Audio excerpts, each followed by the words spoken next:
Cinéma de l'étrange, voyage dans le temps et plage maudite. Le Hofskrans Film Festival est de retour.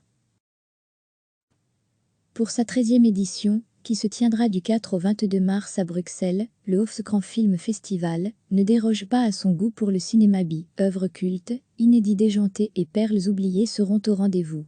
Parmi les nombreux plaisirs qu'offre l'Hofskrans Film Festival, il y a celui de faire constamment des allers-retours entre le cinéma du présent et celui du passé.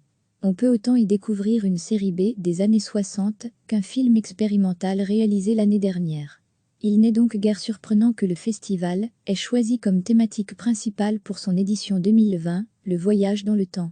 Baptisé Aboutim, le cycle donnera l'occasion aux cinéphiles de voir ou de revoir des incontournables du genre, comme Retour vers le futur et Terminator, mais aussi des œuvres plus expérimentales telles que le passionnant Primé de Shan Carruth ou le film mélancolique d'Alain Resnais, Je t'aime, je t'aime.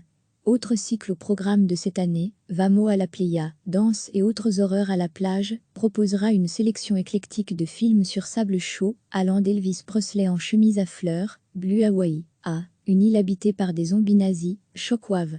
Les amatrices et amateurs de cinéma extrême devraient d'ailleurs trouver leur compte avec la sélection HK catégorie 3, qui présentera une série de films hongkongais des années 90 qui ont repoussé les limites du bon goût.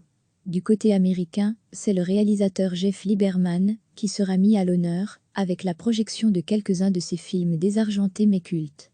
Comme chaque année, le festival proposera un grand nombre de films inédits et d'avant-premières. C'est le nouveau long-métrage du Suédois Roy Andersson, Pour l'éternité, qui ouvrira cette 13e édition, et Icône de Tetsuya Nakashima, un film d'horreur japonais réjouissant qui la clôturera. Entre les deux, des œuvres en tout genre, dont certaines sont déjà précédées d'une réputation sulfureuse telle que Swallow et Mono.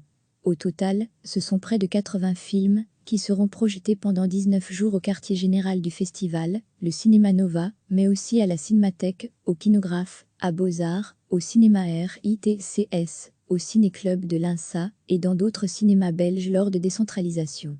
Retrouvez la programmation complète du festival à cette adresse.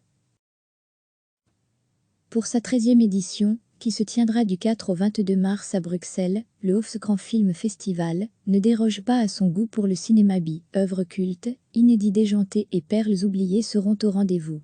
Parmi les nombreux plaisirs qu'offre l'Hofskrans Film Festival, il y a celui de faire constamment des allers-retours entre le cinéma du présent et celui du passé. On peut autant y découvrir une série B des années 60 qu'un film expérimental réalisé l'année dernière. Il n'est donc guère surprenant que le festival ait choisi comme thématique principale pour son édition 2020 le voyage dans le temps. Baptisé Aboutim, le cycle donnera l'occasion aux cinéphiles de voir ou de revoir des incontournables du genre, comme Retour vers le futur et Terminator, mais aussi des œuvres plus expérimentales telles que le passionnant Primé de Shan Carruth ou le film mélancolique d'Alain Resnais, Je t'aime, je t'aime.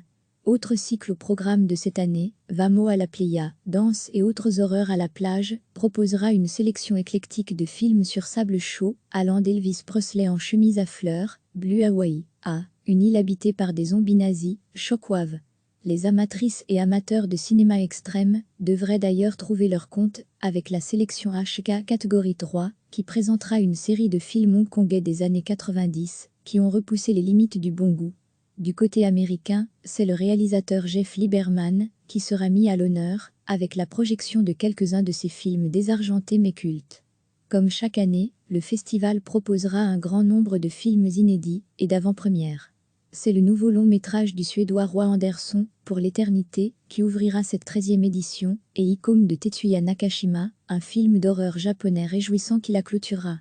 Entre les deux, des œuvres en tout genre, dont certaines sont déjà précédées d'une réputation sulfureuse telle que Swallow et Mono. Au total, ce sont près de 80 films qui seront projetés pendant 19 jours au quartier général du festival, le Cinéma Nova, mais aussi à la Cinémathèque, au Kinographe, à Beaux-Arts, au Cinéma RITCS, au Ciné-Club de l'INSA et dans d'autres cinémas belges lors de décentralisation. Retrouvez la programmation complète du festival à cette adresse. Cliquez sur s'abonner pour recevoir les dernières nouvelles.